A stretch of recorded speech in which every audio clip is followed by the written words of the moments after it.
मैं कौन हूँ? मैं कहाँ से आया हूँ? यह जगह कौन सी है? नहीं, मुझे मत मारो।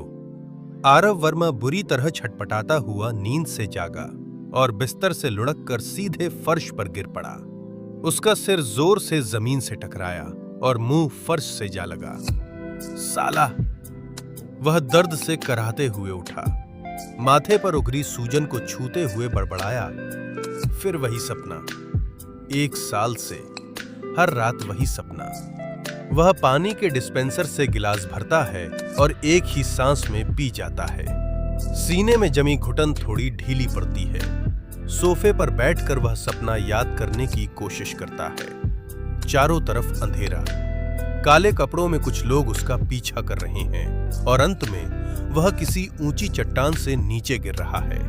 और हर बार उसी अंधेरे के बीच एक लड़की का चेहरा उभर आता है, बेहद खूबसूरत, लेकिन उसकी आंखों में बर्फ जैसी ठंडक। 2 साल पुरानी यादें उसके दिमाग से लगभग मिट चुकी थीं।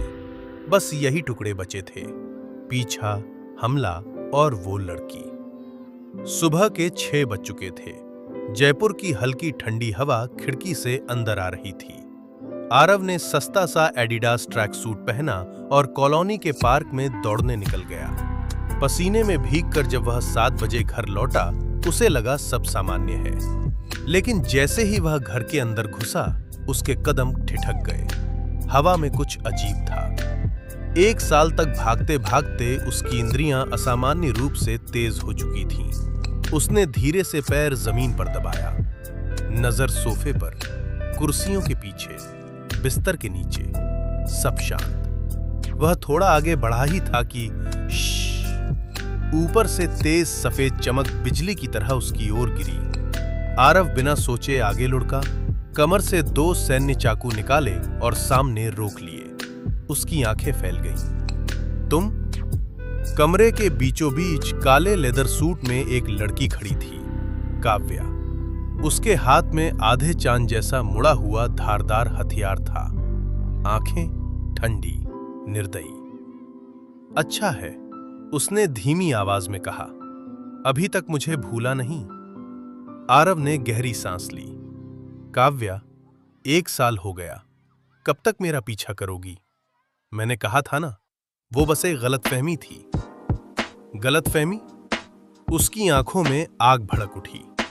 जिसने मुझे छुआ, उसका अंजाम सिर्फ मौत होता है। वह बिजली की तरह उस पर झपटी। कमरे में धातु टकराने की आवाज गूंज उठी। चिंगारियां उड़ी। आरव सीधा मुकाबला करने की हिम्मत नहीं कर रहा था। काव्या की ब्लेड चलाने की कला खतरनाक थी। कई बार उसके कपड़ों को छूते हुए निकल गए, दीवारों पर निशान बन गए। बस, आरव हाफते हुए घुटनों के बल गिरा। मत बढ़ाओ बात। काव्या ठंडी हंसी हंसी। डर गए? इस बार आरव ने भागना बंद किया। उसने पास पड़ा लकड़ी का स्टूल उठाकर पूरी ताकत से उसकी ओर फेंका। काव्या ने हवा में ही उसे 2 टुकड़ों में काट दिया। लेकिन उसी पल आरव दीवार से उछलकर बिजली की रफ्तार से वार करने पहुंचा। काव्या को हवा में ही अपना संतुलन बदलना पड़ा। उसके लेदर जैकेट का हिस्सा चाकू से कट गया। दोनों अलग हो गए। एक पल की खामोशी। फिर काव्या ने नीचे देखा। उसका चेहरा गुस्से से लाल पड़ गया। तुम्हारी हिम्मत कैसे हुई? आरव के दिमाग में बस एक शब्द था, भाग। वह सीधे खिड़की से कूद गया। दूसरी मंजिल थी, नीचे घास थी। लुढ़क कर उठा और बिना पीछे देखे भाग निकला। कुछ ही पल बाद काव्या चादर लपेटकर उसके पीछे दौड़ रही थी, हाथ में अब भी ब्लेड। जयपुर की सड़क पर अजीब नजारा था। आगे ट्रैक सूट में एक आदमी जान बचाकर भाग रहा था।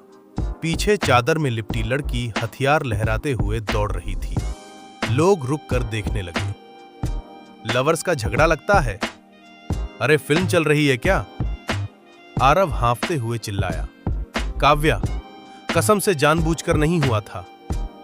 रुक जाओ, वह चीखी। दोनों की रफ्तार बढ़ती गई। तभी एक कार अचानक मोड़ से निकलकर सामने आ गई। आरव ने बिना सोचे बोनट पर छलांग लगा दी। लुढ़कता हुआ दूसरी तरफ उतरा और ट्रैफिक पार कर गया। काव्या गाड़ियों की वजह से रुक गई। आरव दूर से हाथ हिलाकर चिल्लाया, पकड़ सकती हो तो पकड़ लो। काव्या की मुट्ठियां कस गईं, आंखों में आग जल रही थी। बचकर कितनी बार भागोगे आरव? वह वहीं खड़ी रह गई, बदले की आग में जलती हुई। त्रिनेत्रा ग्रुप देश की टॉप 500 कंपनियों में गिना जाता था। आईटी, फाइनेंस, कपड़ा उद्योग, रियल एस्टेट, हर बड़े सेक्टर में उसका हाथ था। एक विशाल बहुव्यवसायिक भारतीय कॉरपोरेट साम्राज्य। लोगों के बीच एक अफवाह बहुत मशहूर थी, इस पूरे साम्राज्य की प्रेसिडेंट सिर्फ 25 साल की एक ठंडी मिजाज लेकिन बेहद खूबसूरत लड़की है, रिया मल्होत्रा। अफवाह कितनी सच थी ये किसी को। वह सीधा अंदर घुस गया। प्रवेश द्वार पर, ओए ओए, कहाँ घुस रहे हो? काले सूट और काले चश्मे वाला गार्ड बोला। लाइन में लगो, इंटरव्यू चल रहे हैं। आरव पलटा। काव्या करीब आ रही थी। भाई अंदर जाना बहुत जरूरी है। वह तुरंत सीधा खड़ा हो गया। गार्ड ने उसे उम्मीदवार समझ लिया, अंदर जाने दिया। लॉबी के अंदर एक मोटा मध्यम आयु का आदमी कॉफी रंग की मेज के पीछे बैठा था। Name plate Mahesh Tandon, admin officer. उसने आरव को सिर से पांव तक देखा। पसीने से भीगा सस्ता ट्रैक सूट, नाक सिकोड़कर बोला, ID card, army card, clearance paper और आईक्यू सर्टिफिकेट दिखाओ। आरव आगे बढ़ता रहा। ए लड़के, कागज दिखाए बिना कहां जा रहा है? आरव मुड़ा। बॉडीगार्ड बनने के लिए आईक्यू सर्टिफिकेट क्यों चाहिए? महेश हंसा, उंगलियां रगड़ते हुए बोला, रिया मैम के लिए काम करना है, दिमाग तेज होना चाहिए। अगर सर्टिफिकेट नहीं है तो यहीं टेस्ट हो जाएगा। उसका इशारा साफ था, रिश्वत। आरव धीरे बोला, टेस्ट का रेट क्या है? 1000 रुपए, आईक्यू 200। आरव का चेहरा उतर गया। 500, आईक्यू 110, पास। आरव की जेब में कुल 300 थे। 200 में एक आसान सवाल। उसने हाथ जोड़ दिए। महेश ने तुरंत पैसे झपट लिए।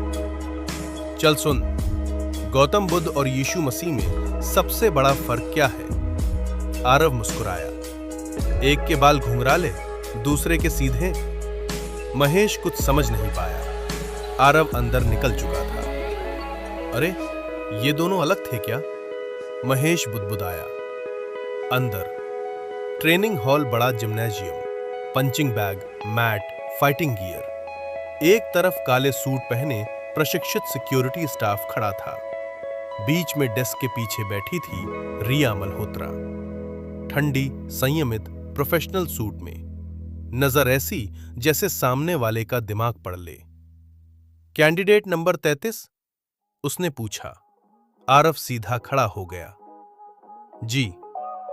बॉडीगार्ड क्यों बनना चाहते हो? दिमाग, हिम्मत और जिम्मेदारी के साथ ड्यूटी निभाने के लिए। रिया ने हल्का आश्चर्य दिखाया। अगर जिस व्यक्ति की रक्षा करनी है उसकी जान खतरे में हो, अपनी जान देकर भी बचाऊंगा। असल में वह सिर्फ काव्या से बचने के लिए यहां घुसा था। रिया ने पूछा, नाम? आरव वर्मा, 26 साल, आर्मी बैकग्राउंड नहीं, लेकिन लड़ना आता है। रिया का चेहरा सख्त हुआ। आर्मी बैकग्राउंड नहीं, फिर अंदर कैसे आए? फिर भी उसने हाथ से इशारा किया। अगला टेस्ट। एक काले सूट वाला ट्रेनर आरव को बीच में ले गया। उसे ग्लव्स और प्रोटेक्टिव गियर दिया। अगर 5 मिनट तक हम 4 लोगों के हमले झेल लिए, नौकरी तुम्हारी। 4? आरव हक्का बक्का रह गया। चारों गार्ड उससे लंबे, भारी और प्रशिक्षित थे। स्टार्ट। पहला गार्ड साइड किक मारता हुआ आया। आरव मुश्किल से बचा। उसकी सबसे बड़ी ताकत थी बचना और सही समय पर वार करना। 1 साल से काव्या से भागते भागते वह इसमें माहिर हो चुका था। पहला हमला बचा ही था कि बाकी 3 गार्ड पीछे से एक साथ उस पर टूट पड़े। हॉल की हवा भारी हो गई। आरव ने मन ही मन सोचा, ये इंटरव्यू है या सीधे अस्पताल में भर्ती होने का टेस्ट? तीनों गार्ड जिस रफ्तार से आरव पर टूटे, वह समझ गया, ये साधारण सिक्योरिटी स्टाफ नहीं है। इनकी चाल स्थिर थी, वार सटीक, शरीर का संतुलन पक्का। भागने का सोचा भी मत, पीछे खड़े चौथे गार्ड ने दांत भींचते हुए कहा। इतनी आसानी से नहीं जाने देंगे। आरव पीछे हट रहा था, लेकिन उसकी आंखों में डर नहीं, आग थी। 1 साल से काव्या के पीछा करने ने उसके भीतर गुस्से की एक आग जला दी थी।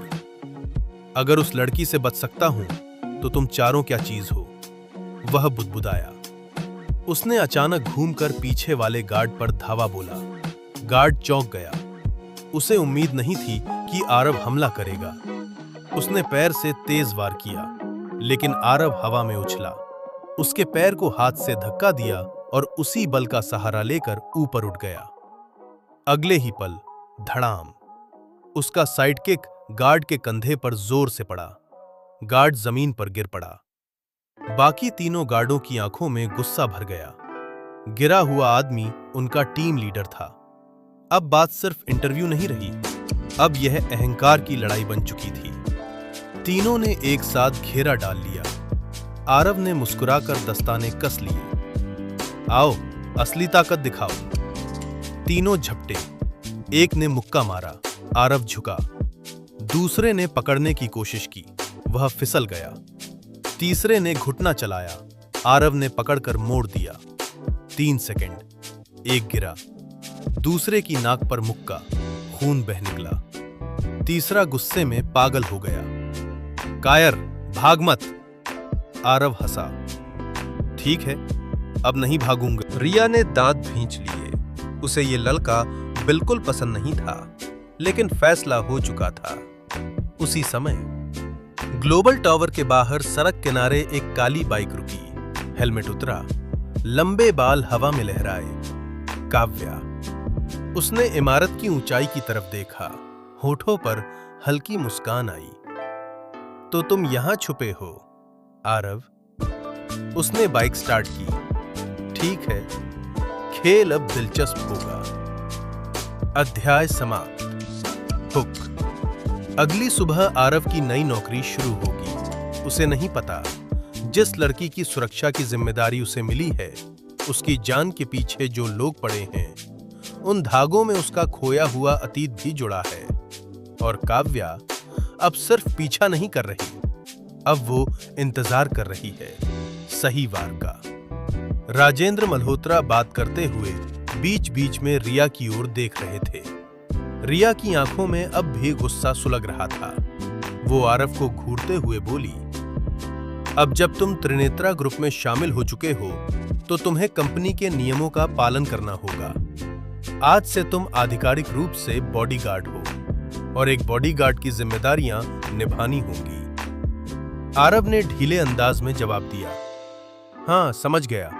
बॉडीगार्ड मतलब किसी और के लिए जान दांव पर लगाना, गोली खाना, वार झेलना, वही ना? रिया ने ठंडी सांस छोड़ी। अच्छा है, कम से कम इतना तो समझते हो। फिर उसने अपनी असिस्टेंट से कहा, पूजा, इनको अपॉइंटमेंट लेटर दे दो। असिस्टेंट ने तुरंत कागज तैयार किया, मोहर लगाई और मुस्कुराकर आरव को थमा दिया। मिस्टर आरव, कल सुबह 9 बजे 15वीं मंजिल पर HR ऑफिस में रिपोर्ट करना। वहां से यूनिफॉर्म और ड्यूटी डिटेल मिलेगी। उसके बाद आपको मैम के ऑफिस में रिपोर्ट करना है। ठीक है। आरव ने कागज मोड़कर जेब में डाल लिया। असल में उसका कल वापस आने का कोई इरादा नहीं था। आज तो वो सिर्फ काव्या से बचने के लिए यहां घुस आया था। रिया ने तिरछी नजर से देखा। अब जाओगे भी या लंच का इंतजार है? आरव सच में चौंक गया। अरे, कंपनी खाना नहीं खिलाती क्या? पूरे हॉल में दबे दबे हंसी की आवाज फैल गई। इमारत से बाहर आरव बाहर निकला तो सिर पर जैकेट डालकर झुककर चलने लगा। बाहर अब भी लंबी लाइन लगी थी। लोग उसे देखकर फुसफुसाने लगे। लगता है अंदर पिटकर आया है। हाँ, देखो चेहरा छुपा रहा है। रिया मैम का बॉडीगार्ड बनने आया था। आरव अंदर ही अंदर खौल रहा था, पर चुपचाप निकल गया। सीधे अपने इलाके नवसागर कॉलोनी वापस पहुंचा।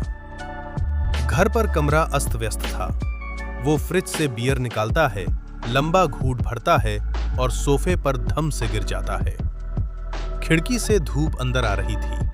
वो बड़बड़ाया, काव्या, जरूर पिछले जन्म का कर्ज है, बस एक गलती और साल भर से जान के पीछे पड़ी है। काव्या सिर्फ कोई आम लड़की नहीं थी, वो थी शैडो सर्कल नाम के गुप्त गिरोह की लीडर, जो भारत नेपाल बॉर्डर के अवैध हथियार नेटवर्क पर राज करता था। आरव भी कभी उसी अंधेरी दुनिया में था। हथियारों की सप्लाई, सूचनाएं, गुप्त सौदे। फिर एक बड़े गैंग लीडर ने उसके पूरे नेटवर्क पर हमला कर दिया। साथी मारे गए, साम्राज्य खत्म हो गया। तब वो मदद के लिए काव्या के पास गया। काव्या ने कहा था, मुझसे लड़ाई जीतोगे तो सुरक्षा दूंगी। लड़ाई हुई और उसी दौरान एक गलत हरकत ने सब बिगाड़ दिया। तब से काव्या का गुस्सा शांत नहीं हुआ। आरव ने खाली कैन मसलकर फेंक दिया। अचानक दरवाजा खुला धड़ाम। ओए आरव भाई! अंदर घुसा फिरोज उर्फ FZ, पतला दुबला, खड़े बाल, मुंह में सिगरेट। अंदर आते ही एक खाली कैन उसके सिर के पास से निकलकर दीवार से टकराया। किसने मूड खराब किया? बोलो, बंदा भेज दूं? आरव ने घूरा। तू? तेरी हालत देखी है आईने में? फिरोज हंसा। भाई बॉडी नहीं, माइंड देखो, माइंड। वो खुद ही फ्रिज से बियर निकालकर बैठ गया। सुना है त्रिनेत्रा ग्रुप बॉडीगार्ड रख रही है, 10,000 महीना। भाई तू ट्राई कर। आरव ने हल्की मुस्कान दी। कर लिया। फिरोज की आंखें फैल गईं। सच में? और पास भी हो गया। भाई फिर तो सेट हो गए। सूट बूट, गन, बड़ी मैडम। आरव खिड़की की तरफ देखने लगा। उसे याद आई ठंडी आंखों वाली रिया मल्होत्रा। फिरोज धीरे से बोला, वैसे थोड़ा कैश हो तो? आरव ने जेब से 300 रुपए निकाले। ले, और सुन, मेरे नाम पर कोई हीरोपंती मत करना। फिरोज ने पैसे झट से पकड़ लिए। भाई तू दिल का राजा है। चल मैं चलता हूं। और हां, कभी पैसों की टेंशन हो तो बार में काम मिल जाएगा। वो हंसता हुआ भाग गया। दरवाजा जोर से बंद हुआ। कमरे में फिर सन्नाटा। आरव सोफे पर लेटा छा। जयपुर का समुद्री किनारे वाला इलाका। गर्मियों में भी हवा ठंडी रहती थी। रात होते ही सड़कें जिंदा हो जाती। ठेलों पर खाना, छोटे छोटे सामान बेचते लोग। कॉलेज के छात्र। आरव का इलाका था नवसागर कॉलोनी, जो जयपुर यूनिवर्सिटी के पास था। क्लास खत्म होने का समय था। चारों तरफ भीड़। Student, first copy Adidas, original Nike, बिल्कुल असली, सेकंड हैंड लैपटॉप, सस्ता। हॉकर्स उसे घेरने लगे। आरव सीधा बढ़ता हुआ एक खास ठेले पर जा बैठा। Barbecue stall. ये छोटा सा स्टॉल था। माँ बेटी चलाती थीं। सामान हमेशा ताजा, न धोखा न मिलावट। 6 महीने से आरव की आदत बन चुकी थी यहां बियर और फिश बॉल्स खाना। यहां आने की वजह खूबसूरती नहीं थी, बल्कि सुकून। अरे आरव भैया आ गए, एक मीठी आवाज आई। आरव मुस्कुराया। हाँ मोना, आज बहुत बिजी लग रही हो। आप आए हो तो बिजी कैसे रहूं? वो हंसते हुए पास बैठ गई। आज जो भी खाओगे फ्री। आरव भौं उठाकर बोला। वाह, क्या बात है, लॉटरी लग गई क्या? मोना ने मुस्कुराकर पूछा। गेस करो ना। आरव हंसा। 200 रुपए सड़क पर मिले और पुलिस को दे दिए। मोना खिलखिलाई। भैया आप भी ना। अच्छा, किसी ने प्रपोज किया? मोना ने मुंह फुला लिया। नहीं। फिर अचानक खुश होकर बोली, मेरा एडमिशन हो गया जयपुर यूनिवर्सिटी में। आरव सच में चौंक गया। उसकी आंखों में हल्की नरमी आ गई। मोना बहुत तेज थी पढ़ाई में। दिल्ली तक के बड़े कॉलेज मिल सकते थे उसे। फिर भी उसने यहीं रुकने का फैसला किया। क्यों? क्योंकि उसका दिल आरव के आसपास रहना चाहता था। आरव अंदर से थोड़ा टूट गया। वो जानता था उसकी जिंदगी ठहरने वाली नहीं। आज जयपुर, कल कोई और शहर। उसका अतीत अब भी उसका पीछा कर रहा था। और काव्या, वो कभी भी सामने आ सकती थी। आरव ने आसमान की तरफ देखा। मैं कौन हूं, कहां से आया हूं और कहां जाऊंगा? उसके अंदर कहीं कोई सवाल अब भी जवाब मांग रहा था। आरव को नहीं पता था जिस सुकून भरी जगह पर वो बैठा है, वहीं से उसकी जिंदगी का अगला तूफान उठने वाला है, क्योंकि किसी ने दूर खड़ी गाड़ी से उसे पहचान लिया है और उस गाड़ी में बैठी है काव्या। भैया, क्या हुआ? मीरा, मोनो ने हाथ हिलाकर आरव शर्मा का ध्यान खींचा। कुछ नहीं, आरव ने सिर हिलाया, फिर हल्की सांस लेकर बोला, पगली, दिल्ली में इतने बड़े बड़े कॉलेज थे, फिर तुमने जयपुर यूनिवर्सिटी ही क्यों चुना? मीरा की हंसी छूट गई, चेहरा तुरंत लाल हो गया। आपको छोड़कर नहीं जा सकती, उसने शरारती अंदाज में जीभ निकाली और उठते हुए बोली। आप बैठो, मैं बारबेक्यू बनाकर लाती हूं। उसे जाते देख आरव के मन में अजीब सा अपराध बोध उठा। उसे कभी अंदाजा नहीं था कि एक छोटी सी मदद किसी के दिल में इतनी गहराई तक जगह बना सकती है। मीरा आज कुछ ज्यादा ही खूबसूरत लग रही थी। सादा कार्टून टी शर्ट, सफेद कैपरी और साधारण स्नीकर्स, फिर भी उसकी चमक अलग ही थी। यूनिवर्सिटी में तो उसका नाम पहले ही फैल चुका था। लोग उसे बारबेक्यू ब्यूटी कहने लगे थे। स्टूडेंट सिर्फ उसे देखने के बहाने स्टॉल पर आने लगे थे। कुछ देर बाद वो प्लेटें लेकर आईं। भैया, आपका फिक्स ऑर्डर, मटन टिक्का, मसालेदार शिमला मिर्च और fish balls. Thank you Momo. Aarav मुस्कुराया। थैंक यू क्यों? मुझे तो आपका एहसान मानना चाहिए। मीरा की आंखें चमक उठीं। अगर उस दिन आप मुझे नहीं बचाते तो शायद आज मैं यहां नहीं होती। आरव ने नरमी से कहा, ऐसा मत सोचो, कोई भी होता मैं मदद करता। मीरा ने सिर हिलाया। इसीलिए तो आप अच्छे लगते हो। अगर सिर्फ खूबसूरत लड़कियों की मदद करते तो मुझे इतने अच्छे नहीं लगते। आरव हल्का सा मुस्कुराया ही था कि टन टन टन लोहे पर जोर से कुछ बजने की आवाज आई। मीरा की मां की घबराई चीख सुनाई दी। अरे मत तोड़ो! मीरा तुरंत उधर भागी। आरव की नजर सख्त हो गई। 4-5 लड़के, रंगे हुए बाल, कानों में रिंग, हाथ में लोहे की रॉड और चाकू जैसी चीजें, स्टॉल का तंदूर और ग्रिल ठोक रहे थे। ओए, हफ्ता निकालो! उनका लीडर गुर्राया। मीरा की मां कांपती आवाज में बोली, बेटा, 2 दिन पहले ही तो दिया था। तो क्या हुआ? 2 दिन पहले खाना खाया था तो आज नहीं खाओगे? वो हंसा। जल्दी पैसे निकालो, नहीं तो दुकान बंद। आरव दूर से सब देख रहा था। आसपास के और दुकानदार चुपचाप तमाशा देख रहे थे। स्पष्ट था, ये सब प्लान किया हुआ था। हम दे देंगे, मीरा की मां ने डरते हुए पूछा। कितना? 5,000। 5,000? पहले तो 300 लेते थे। जमाना बदल गया आंटी। वो लड़का आरव वहीं खड़ा था, सांस सामान्य, चेहरा शांत, जैसे कुछ हुआ ही ना हो। दूर से पुलिस सायरन की हल्की आवाज आने लगी। मीरा की आंखों में डर की जगह अब भरोसा था। उसे पता था, जब तक आरव भैया हैं, उसे कोई छू भी नहीं सकता। आरव शर्मा की चालें सीधी थीं, लेकिन हर वार भारी। इन सड़क छाप गुंडों से निपटना उसके लिए मुश्किल नहीं था। उसने कोई फिल्मी स्टाइल नहीं दिखाया, बस तेज, सटीक और दर्दनाक वार। कुछ ही पलों में बचे हुए लड़के जमीन पर पड़े कराह रहे थे। आरव की टांगों की ताकत ऐसी थी कि हर किक सांस रोक देती। ठप। आरव ने पीले बालों वाले गुंडे के सीने पर पैर रखा। बता, किसने भेजा तुम्हें? कोई नहीं, हम खुद आए थे, वो हाँफते हुए बोला। आरव पास रखी गरम चिमटा उठा लाया, जो अभी अभी कोयलों पर रखा था। लाल, तपता हुआ। वो उसे गुंडे के चेहरे के पास लाकर बोला, आखिरी बार पूछ रहा हूं, सच बोल। बोलूंगा, बोलूंगा। वो डर के मारे कांप गया।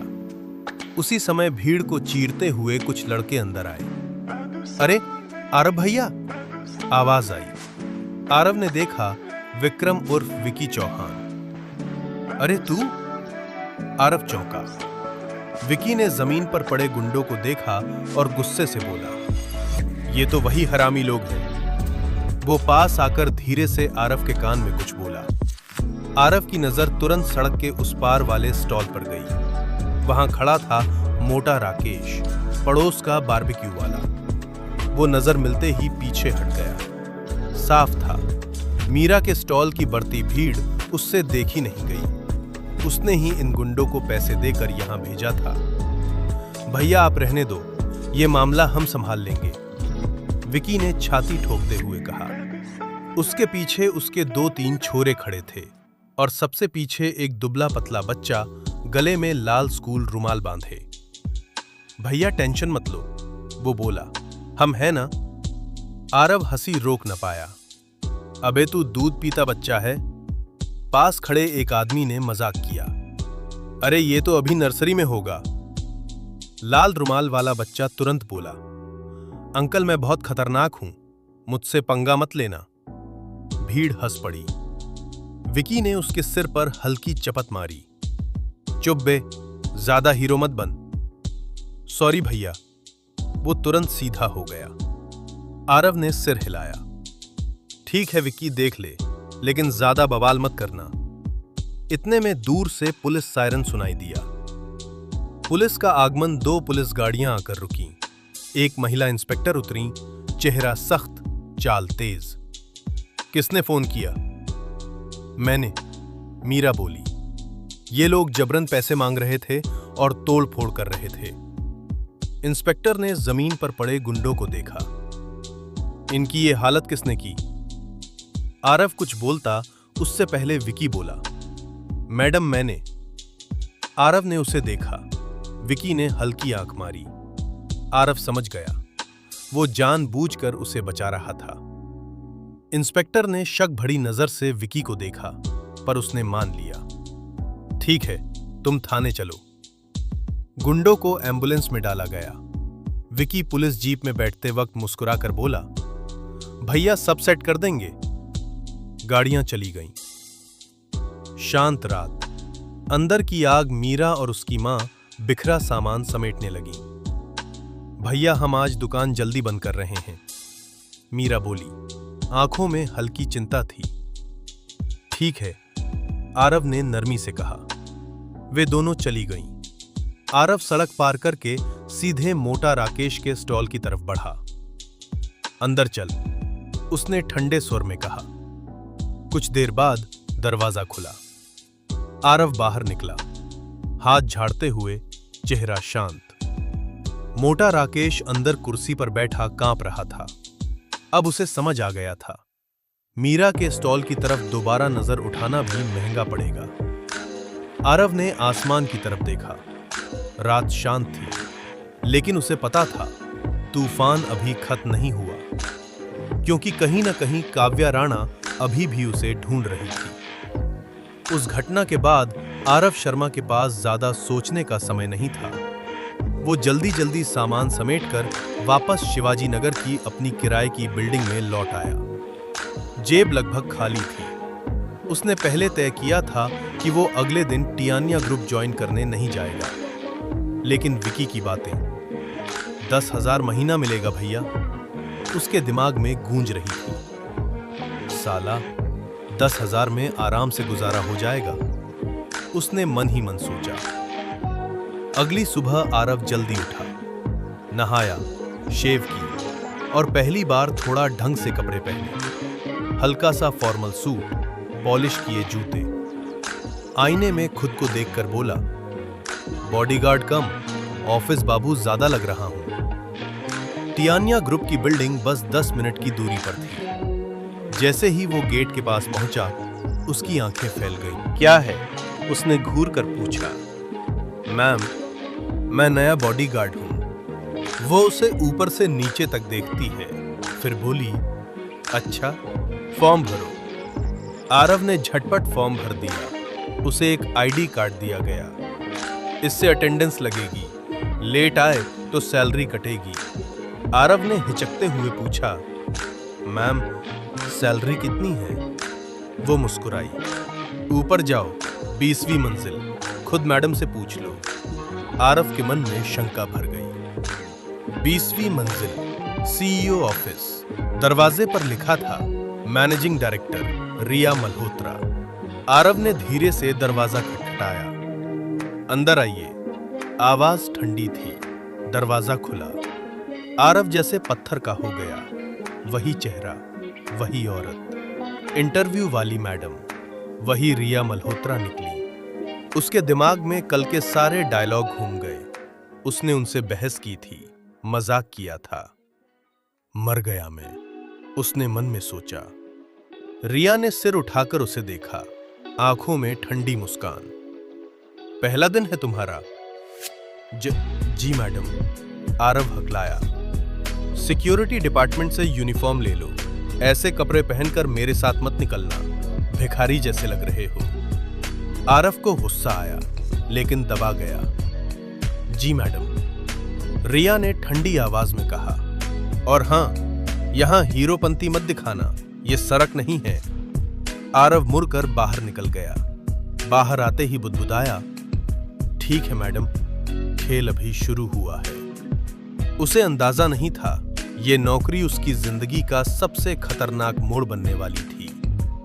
रिया मल्होत्रा के ऑफिस से बाहर निकलते ही आरव शर्मा के चेहरे पर अजीब सी उदासी छा गई। उसे बिल्कुल उम्मीद नहीं थी कि हालात इतने फिल्मी मोड़ ले लेंगे। जिसे वो कल इंटरव्यू लेने वाली समझ रहा था, वही आज उसकी बॉस निकली। कमाल है किस्मत, उसने मन ही मन बड़बड़ाया।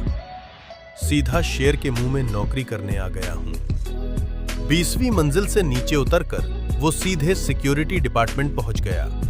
जैसे ही अंदर घुसा, उसने देखा एक मोटा सा आदमी, जिसने पहले उसका नकली आईक्यू टेस्ट लिया था, कई सिक्योरिटी गार्ड्स पर जोर जोर से चिल्ला रहा था। उसका पेट हिलता जा रहा था, कॉलर खुला हुआ था और वो गुस्से में पसीना बहाते हुए गरज रहा था। निकम्मों की फौज है, इतना सा काम नहीं होता तुमसे। गार्ड सिर झुकाए खड़े थे। आरव धीरे से अंदर आया। मोटे आदमी ने उसे देखा। कौन हो तुम? किस डिपार्टमेंट से हो? उसने घूरते हुए पूछा। आरव तुरंत मुस्कुराया, जेब से सिगरेट निकाली और बोला, सर पहले एक सिगरेट लीजिए, गुस्सा ठंडा कीजिए। मोटा आदमी गौर से देखता रहा, फिर पहचान गया। अरे तुम वही हो, इंटरव्यू वाला लड़का, सच में पास हो गए? जी सर, आरव हंसा। मैं आज ज्वाइन करने आया हूं। नाम? आरव शर्मा। मेरा नाम है लालचंद यादव, उसने सीना फुलाकर कहा। यहां सिक्योरिटी का इंचार्ज हूं। उसने बाकी गार्ड्स को डांट कर बाहर भेज दिया, फिर आरव को एक फॉर्म थमा दिया। भर दो इसे, यूनिफॉर्म दिलवानी है। आरव ने फॉर्म भरा। उसे सिक्योरिटी यूनिफॉर्म, एक आईडी कार्ड और लॉकर की चाबी दी गई। लालचंद बोला, काम आसान नहीं है। नाम भले बॉडीगार्ड हो, लेकिन ड्यूटी 24 घंटे की समझो। मैडम जहां जाएंगी तुम साथ रहोगे, समझे? जी सर, आरव ने सिर हिलाया। शाम। एक फोन कॉल घर लौटकर आरव ने यूनिफॉर्म सोफे पर फेंकी ही थी कि उसका फोन बजा। स्क्रीन पर नाम था मीरा। भैया आरव, उसकी मीठी आवाज आई। आज मेरी छुट्टी का आखिरी दिन है, शॉपिंग चलोगे? आरव मुस्कुराया। 10 मिनट में यूनिवर्सिटी गेट पर मिलो। जयनगर यूनिवर्सिटी गेट पुरानी कार रोकते ही आरव ने उसे देखा। फूलों वाली ड्रेस पहने मीरा गेट पर खड़ी थी, धूप से आंखें ढकते हुए, चेहरे पर हल्की घबराहट। पर जैसे ही उसने आरव को देखा, उसकी मुस्कान खिल उठी। वो दौड़कर कार में बैठ गई। आप 2 मिनट पहले आ गए, उसने हंसकर कहा। इसलिए आपको इनाम मिलेगा। आरव ने गाड़ी स्टार्ट की। अच्छा, कैसा इनाम? मीरा शर्मा कर खिड़की के बाहर देखने लगी। गाड़ी आगे बढ़ गई, पर दोनों को नहीं पता था, शहर में शांति ज्यादा देर टिकने वाली नहीं थी। मीरा हल्के से खिलखिलाई, उसके गाल गुलाबी हो गए। वो झट से झुकी और आरव के गाल पर एक छोटी सी चुम्मी दे दी। ये रहा आपका इनाम भाई आरव। आरव एक पल को स्तब्ध रह गया। उधर मीरा तुरंत खिड़की की ओर देखने लगी। उसकी हिम्मत नहीं हुई कि आरव की तरफ देख सके। उसके कानों तक लालिमा फैल चुकी थी। आरव मुस्कुराया और गाड़ी की रफ्तार थोड़ी बढ़ा दी। साउथ गेट मार्केट, जयनगर का सबसे बड़ा बाजार, ये जयनगर शहर का मशहूर शॉपिंग इलाका था। पुरानी पत्थर वाली